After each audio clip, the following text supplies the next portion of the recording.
The Neptunes are perhaps the most influential producer duo of all time, and were responsible for creating many of the hits in the sound of the 2000s.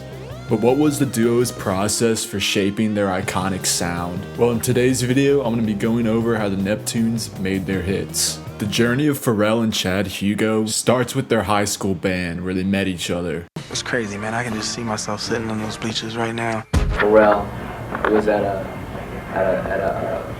center, like a talented, gifted and talented school type of thing for the summer. And I met him and I had like a drum machine and he was playing drums. I was in there for saxophone, so I started playing saxophone in 5th grade. During their time in the marching band, they learned a very important skill. He taught us the cadence, and the cadence is what every band individually has. Like, you have your own different cadence for your own school, your own marching band. You know, when you come on the field, you play your cadence. When people know your cadence, they know that it's you coming. And it's through this that the Neptunes learned to develop a unique sound, something that would prove to be invaluable for them. The Death Sailor, just cruising down there, threading the needle, trying to teach Chad a half flash. But the Neptunes' musical training extended well beyond just band music. On the weekends, Pharrell and Chad were practicing their piano skills, which allowed them to hone their craft on the keyboard. Chad was also a DJ, which gave him a great skill for picking music. The first thing I would do is definitely take piano lessons, just to know what it is that you're playing and to become familiar with music itself and not just what it is that you hear. Learn how to DJ too, because that helps out, just being able to pick records and learning why you like a certain song, why you like listening to something that helps you find a groove. And they combine these two skills to replicate samples, which influence their sound. We bring these like old Brothers Johnson Parliament, like Earth, Wind & Fire, just 70s, early 80s type soul records his parents listened to, and he would sample like a few bars from it. We wouldn't sample and make the beat off it. We would actually listen to that groove over and over again to try to emulate that feeling. We would listen to it, and I would go with the keyboard and go.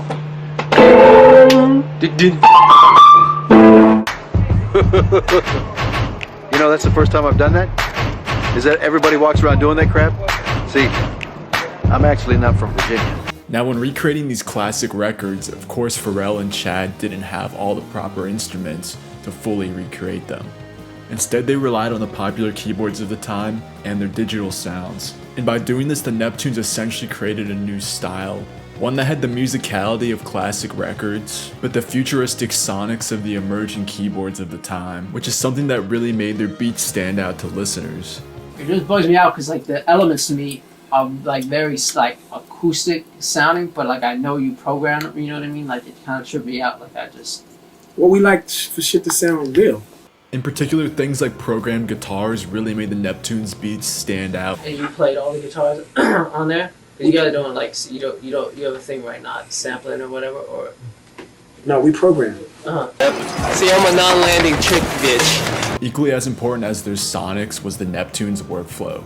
Being a duo allowed them to work efficiently on music without losing their creative flow. Songs often started with Pharrell, who being the drummer would lay down the initial idea and sequence. Pharrell will have a beat in his head, he'll put it down, he'll have the sequence or idea. He may have some drums laid down, he'll have the hook already in his head and how it should go. He'll probably have the video. He'll have as much as he can laid down, beat-wise, rhythmically, keys, whatever. Through this process, Pharrell created a bunch of different sequences and saved them onto his keyboard, which essentially acted like song demos that he could present to artists.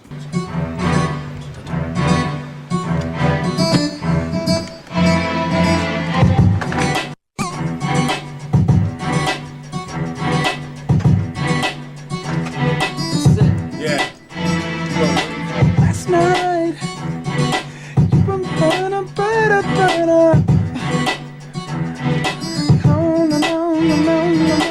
Last night, you've been putting a better.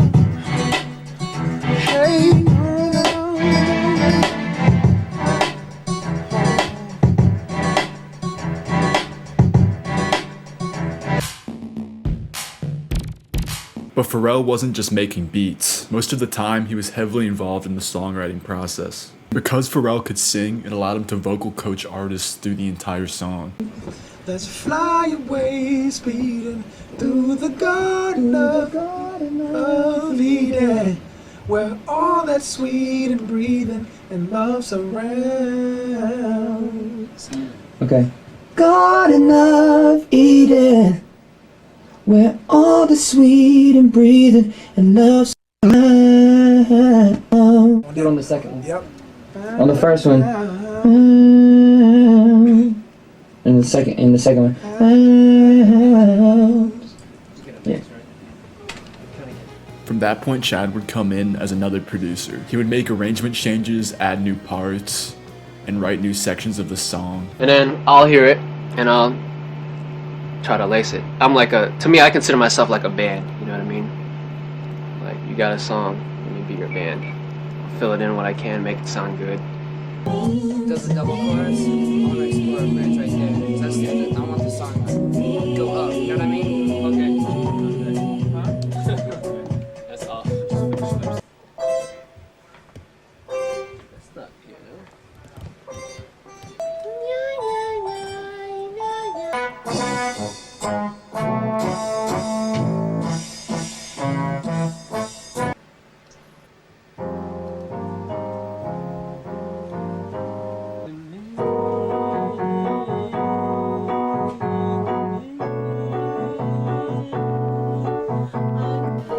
But in addition to the production process, Chad was also heavily involved in the final mix. The Neptunes song is never finished until after the mix.